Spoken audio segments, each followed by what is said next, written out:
Hi అండి. ఒక matter చెప్పాలనుకున్నాను. అది మా ఫ్రెండ్ వాళ్ళ ఫ్రెండ్ చనిపోయారనమాట.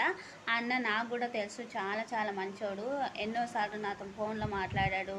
మా ఇంటికొచ్చారు మా ఫ్రెండ్‌తో పాటు. ఆ విధంగా చాలా చాలా బాగా మాట్లాడేవాడు. అయితే ఎలా చనిపోయారు అంటే వాళ్ళ భార్యనే ఆయనని చంపేసిందనమాట.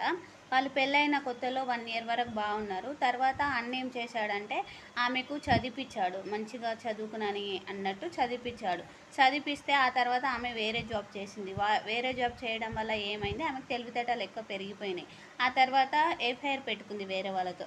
ఆ ఎఫ్ఐఆర్ పెట్టుకొని అన్నదానికి మళ్ళీ దూరం అయింది ఆటోమేటిక్గా. అయితే వాళ్ళు దూరమై మినిమం 2 ఇయర్స్ 3 ఇయర్స్ అయిందండి. అన్న ఒకటే చెప్పాడు, వస్తే నా దగ్గరికి రా, లేదంటే విడాకులన్నీ ఇవ్వు, నేను వేరే పెళ్లి చేసుకుంటా. ఆమె అది చేయలేదు, ఇలా చేయలేదు. ఎలా చేయకుండా మొన్నటి వరకు కూడా ఊళ్ళో పంచాయతీలు అయినాయి, దేనికి తగ్గలేదు, నా దారి నాదే అన్నట్టు చేసింది ఆమె.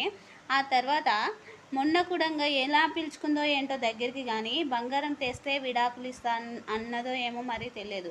అన్న బంగారం పోయి ఇచ్చిండు, డబ్బులు తీసుకున్నది, అన్నీ తీసుకుంది. తీరా చూస్తే వేరే వాళ్ళతో కొట్టించి రైలు పట్ట పైన పాడేసిందండి. ఇప్పుడు వాళ్ళ పరిస్థితి ఎలా ఉందో తెలుసా? పాపం వాళ్ళిద్దరు అన్నదమ్ములు, తమ్ముడు ఒక్కడే ఉన్నాడు, అమ్మ నాన్న లేరు. ఏంటో వాళ్ళ పరిస్థితి అస్సలు ఏం అర్థం అవట్లేదు. ఆమెనైతే ఏమంటారో మీరే చెప్పండి ఆమె గురించి.